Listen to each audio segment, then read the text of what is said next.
आचार्य चाणक्य जी कहते हैं, कभी हिम्मत मत हारो। एक बार स्वयं पर विश्वास रख के आगे कदम बढ़ाकर तो देखो। रास्ते स्वयं नजर आते चले जाएंगे और यदि आपका विश्वास अटल रहा तो जिंदगी भी आपका इंतजार करते नजर आएगी। यदि कोई कार्य अच्छा है तो उसे तुरंत शुरू कर दो। लोगों के बारे में मत सोचो कि लोग क्या कहेंगे, क्योंकि कमी तो लोग ईश्वर में भी निकाल देते हैं। तो आप क्या चीज हैं? अधिक सोचने की जगह पर अधिक करने में विश्वास रखो। अधिक करने की जगह सही करने में विश्वास रखो और सही करने के लिए आपको सही सोचना भी होगा। आप कम सोचो मगर अच्छा सोचो। जीवन में पैसा सब कुछ नहीं होता, लेकिन जीवन में पैसा सब कुछ जरूर होता है। और जो व्यक्ति बहुत कुछ को सब कुछ समझ लेता है और अंत में उसके पास कुछ भी नहीं बचता है। समय का उपयोग करके बहुत सा धन कमाया जा सकता है, लेकिन धन का उपयोग करके एक पल भी बढ़ाया नहीं जा सकता। अतः समय का सही उपयोग करना सीखो।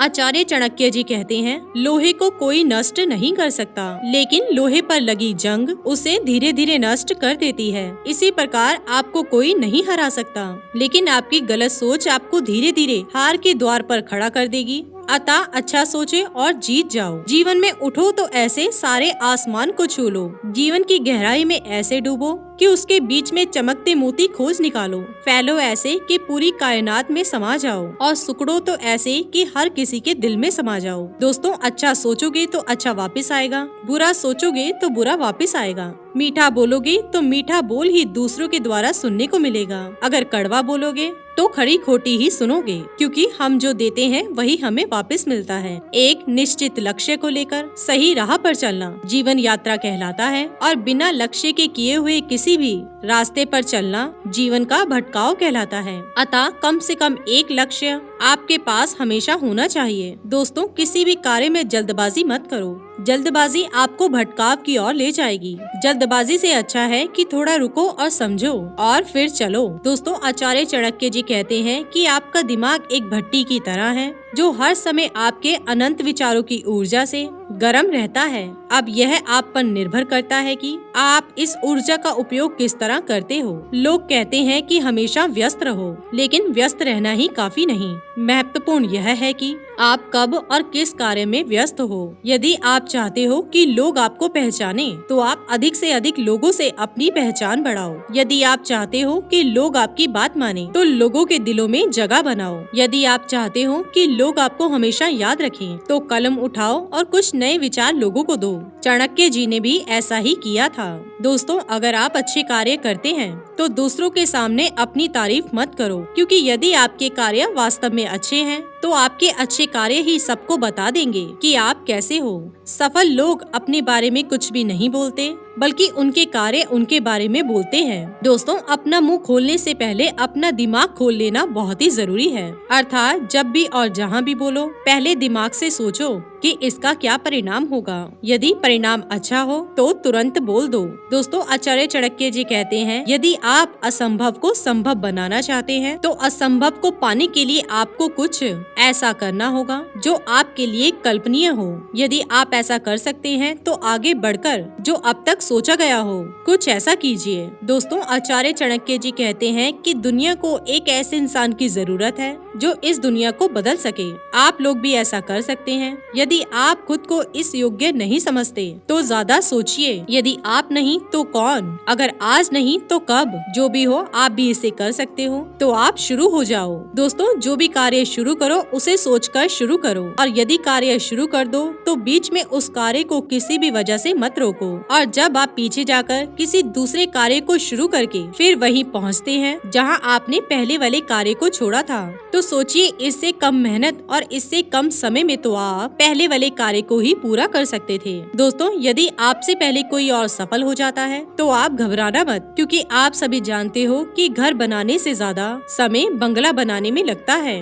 दोस्तों, जीवन में सफलता के लिए केवल कठिन परिश्रम ही जरूरी नहीं, बल्कि यह भी जरूरी है कि कठिन परिश्रम किस दिशा में किया जा रहा है। सही दिशा में कठिन परिश्रम बहुत ही जरूरी है। दोस्तों, चाणक्य जी कहते हैं, जिस प्रकार से पर पुरुष से गर्भ धारण करने वाली स्त्री शोभा नहीं पाती, उसी प्रकार गुरु के चरणों में बैठकर विद्या प्राप्त ना करके इधर उधर से पुस्तकें पढ़कर जो ज्ञान प्राप्त करते हैं वह विद्वानों की सभा में शोभा नहीं पाते, क्योंकि उनका ज्ञान अधूरा होता है, उसमें परिपक्वता नहीं होती। अधूरे ज्ञान के कारण वे शीघ्र ही उपहास के पात्र बन जाते हैं। उपकार का बदला उपकार से देना चाहिए और हिंसा वालों के साथ हिंसा करनी चाहिए। वहाँ दोष नहीं लगता, क्योंकि दुष्ट के साथ दुष्टता का व्यवहार करना ही ठीक रहता है। दोस्तों, तप में असीम शक्ति है।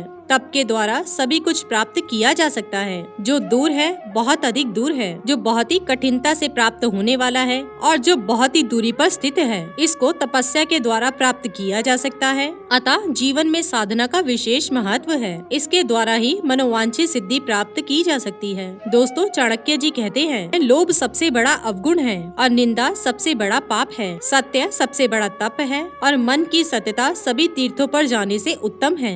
सजनता सबसे बड़ा गुण है।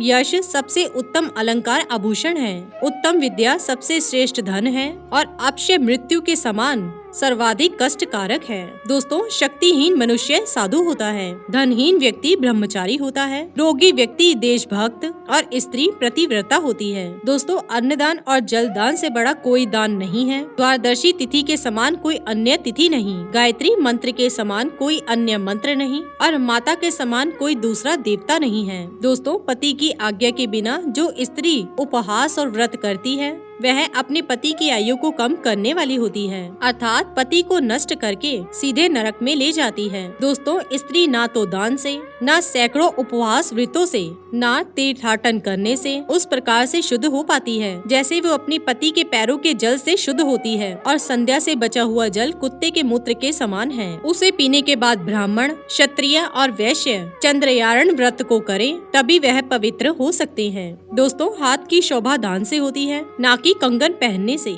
शरीर की शुद्धि स्नान से होती है, ना कि चंदन लगाने से। लोक की तृप्ति सम्मान से होती है, ना कि भोजन कराने से। शरीर की मुक्ति ज्ञान से होती है, ना कि शरीर का श्रृंगार करने से। नाई के घर जाकर केस कटाना, पत्थर पर चंदन आदि सुगंधित द्रव्य लगाना, जल में अपने चेहरे की परछाई देखना, यह इतना अशुभ माना जाता है कि देवराज इंद्र भी स्वयं इसे करने लगे। उसके पास लक्ष्मी अर्थात धन संपदा नष्ट हो जाती है। तो दोस्तों, ये थे आचार्य चाणक्य जी के कुछ बेहद अनमोल वचन। इसी के साथ ही दोस्तों, अगर आपको ये वीडियो पसंद आया हो तो इसे आप लाइक कीजिए, अपने दोस्तों रिश्तेदारों के साथ शेयर कीजिए और सब्सक्राइब कीजिए। साथ ही साथ बेल आइकन को प्रेस करें ताकि नया नोटिफिकेशन आप तक सबसे पहले पहुंच सके। धन्यवाद दोस्तों। इसी के साथ ही दोस्तों, अगर आपको ये वीडियो पसंद आया हो तो इसे आप लाइक कीजिए, अपने दोस्तों रिश्तेदारों के साथ शेयर कीजिए और सब्सक्राइब कीजिए। साथ ही साथ बेल आइकन को प्रेस करें ताकि नया नोटिफिकेशन आप तक सबसे पहले पहुंच सके। धन्यवाद दोस्तों।